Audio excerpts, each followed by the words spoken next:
ठीक है आरिफ साहब, ये जो आंकड़े आए, अब आरोप अपनी जगह है लेकिन आकलन तो करना पड़ेगा कि वाकई ये जो योजनाएं हैं, रणनीति है, और उसके अलावा जो एकता इन्होंने दिखाई कि सबको बाद में जो जितने भी आवाज उठा रहे थे उनकी आवाज को किस तरीके से उन्होंने मैनेज किया, और साथ ही कि मुस्लिम वोट यहाँ कितने भी इन्होंने नारे लगाए उसके बाद ट्रांसफर हुआ है, तो क्या मुस्लिम भी यहाँ शिफ्ट होना शुरू हो चुका है? ये भी समाजवादी पार्टी को सोचना पड़ेगा। देखिए पारुल जी, मैं इस बातों से सहमत इसलिए नहीं हूँ कि वहीं कुदरती में तौहीदा और तंजीला पे पिस्टल तान करके वोट देने से रोका गया। हाँ। और 28 नामजद में उनको और उनके बेटे को भी नामजद कर दिया गया। अगर वहां मुस्लिम वोट कर रहा था तो किसी मुस्लिम को, एक पुलिस वाले को, एक एसएचओ को हड़काने की क्या जरूरत थी?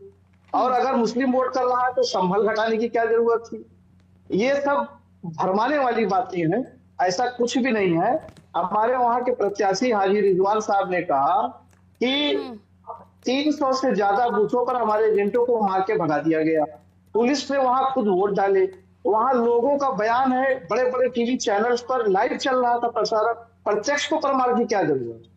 तो ये तो चुनाव वहां हुआ नहीं। वहां की चुनाव के लिए हम कोर्ट भी जाने के लिए तैयार है, रणनीति बना रहे हैं कि वहां के चुनाव को रद्द किया जाए। पूरी तरह से फर्जीवाड़ा वहां हुआ।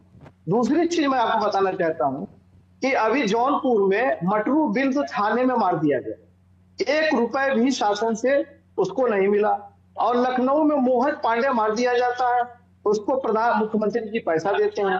गोपाल मिश्रा मार दिया जाता है, उसको पैसा नहीं मिलता है। संभल में 5 लड़के मार दिए जाते हैं, कोई पैसा नहीं मिलता।